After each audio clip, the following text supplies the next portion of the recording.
Et si ce que vous avez toujours pris pour la vérité n'était qu'un somnifère lentement distillé dans l'âme humaine, et si les mots sages, les discours bienveillants, les idées convenables n'étaient en réalité que des bandages parfumés dissimulant la gangrène de notre époque, imaginez un penseur qui ne cherche pas à être compris, mais à déstabiliser. Un écrivain qui ne caresse pas l'esprit, mais qui l'éventre avec précision. Nietzsche ne voulait pas séduire, il voulait secouer. Il écrivait non pas pour plaire, mais pour déranger, comme un sismographe enragé capturant les secousses les plus profondes de la condition humaine. Pourquoi si radical? Ou mieux, pourquoi croit-on que la vérité doit être douce? Chaque phrase, chez lui, est une corde tendue au-dessus du vide. Et lui, le funambule sauvage, traverse néant en non pour atteindre l'autre rive, mais pour nous montrer que le sol sous nos pieds est un mensonge collectif. La provocation nietzschéenne n'est pas un style, c'est une arme, une chirurgie sans anesthésie. Il ne veut pas expliquer, il veut contaminer. Ces mots sont des virus anciens, enfouis dans le langage, réveillés pour faire pourrir les fondations de nos morales rassurantes. Et si la vérité ne supportait pas les caresses, et si réveiller un esprit engourdi nécessitait le cri du gouffre, Nietzsche ne provoquait pas par cruauté, mais par lucidité. Chaque insulte apparente est un test. Chaque excès, un tremblement de terre lancé contre les murs de nos certitudes. Comme s'il murmurait à travers ses aphorismes, « Ce n'est pas moi qui vous blesse, c'est votre illusion qui se brise au contact du réel. » Alors il écrivait à la dynamite, sculptait ses idées à la hache, creusait des tunnels sous les temples de la morale. Et vous, spectateurs, êtes-vous prêts à perdre le sol sous vos pieds pour voir enfin ce qu'on vous interdit de regarder en face? Considérez la langue non comme un outil, mais comme un poison et parfois comme l'unique antidote. Chaque provocation est un miroir retourné vers ce que vous cachez, pas ce que vous montrez. Nietzsche vous invite, non, il vous défie à une danse pour laquelle il n'existe pas de musique rassurante. Si vous vous êtes déjà senti à l'étroit dans les certitudes confortables, c'est peut-être que vous avez toujours su que quelque chose cloche. Et cette fissure dans votre perception, c'est par elle qu'il parle. Alors, êtes-vous prêt à entendre ce que personne n'ose dire?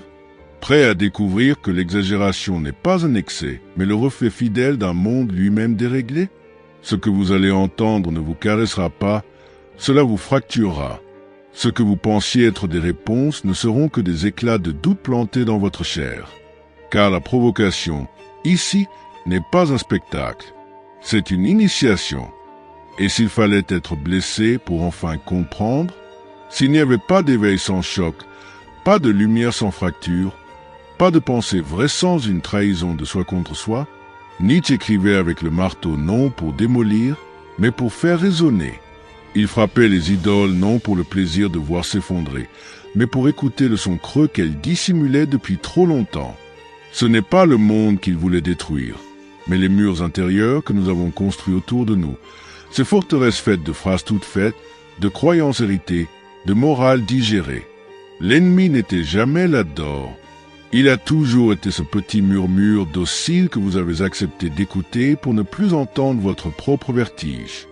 Il savait que l'esprit moderne, dans sa volonté de plaire, d'être aimé, d'être compris, s'était exilé de lui-même.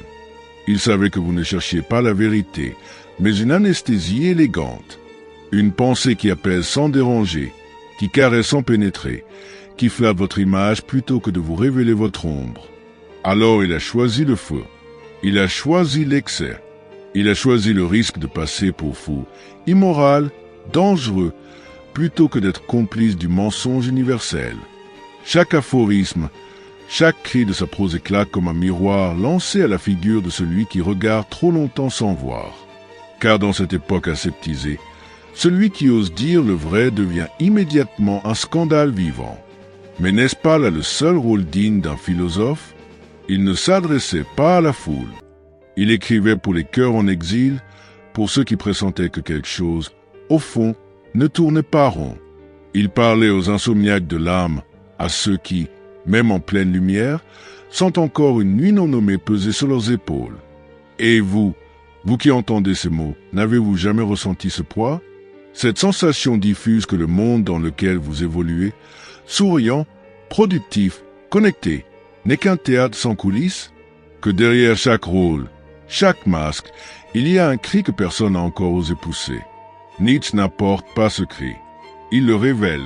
Il vous montre qu'il est déjà en vous, endormi, bâillonné, attendant le moment exact où il ne pourra plus être contenu.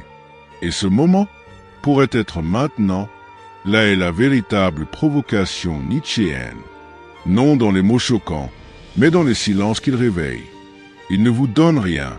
Il vous retire vos échappatoires. Il dépouille votre confort mental, vous laisse nu face à cette vérité nue que vous avez passé votre vie à habiller. Ce n'est pas un style radical, c'est une nécessité existentielle. Parce que rien de profond ne se transmet par la clarté. Parce que toute vérité authentique est toujours d'abord ressentie comme une agression. Vous croyez que Nietzsche exagérait? Ou peut-être que c'est le monde qui a tellement édulcoré l'expérience humaine que toute intensité réelle paraît excessive. Vous croyez qu'il était fou? Mais peut-être qu'il était simplement le seul à encore écouter les voix que vous avez appris à faire taire. Il ne parlait pas aux sages, il hurlait dans le désert intérieur de chacun. Et ce hurlement, s'il vous touche, s'il résonne, s'il dérange ou séduit, alors ce n'est plus Nietzsche que vous entendez. C'est cette part de vous-même que vous pensiez morte. Il écrivait comme on saigne, parce que l'époque demandait un sacrifice, non pour plaire à un Dieu, mais pour libérer l'homme. Et si aujourd'hui ces mots vous brûlent, vous heurtent, vous intriguent ou vous retournent, c'est peut-être que vous n'êtes plus tout à fait le même qu'en début de cette phrase. Quelque chose a été touché, déplacé, dévoilé, et vous ne savez pas encore si vous devez fuir ou suivre. Car suivre Nietzsche, ce n'est pas adhérer à un système. C'est accepter de marcher sans carte, dans un désert sans boussole, avec pour seule lumière le feu intérieur que ces mots rallument. Et dans ce feu, tout ce que vous avez cru être s'effondre. C'est un retour à la question première, celle que vous avez toujours évitée. Qui suis-je sans mes croyances? Une question simple, mais qui consume tout sur son passage. Voilà pourquoi elle écrivait de façon si radicale.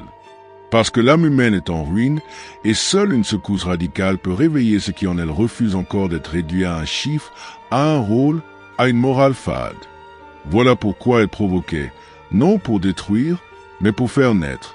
Non pour avoir raison, mais pour que vous ne puissiez plus jamais dormir tranquille dans le confort de vos illusions. Voilà pourquoi, maintenant, vous sentez que quelque chose, en vous, ne sera plus jamais comme avant. Et maintenant, le silence parle plus fort que les mots, car ce que vous avez ressenti ici ne peut plus être désappris. Ce n'était pas une leçon, mais une mue, une fêlure douce, presque invisible, par où quelque chose en vous a commencé à respirer autrement.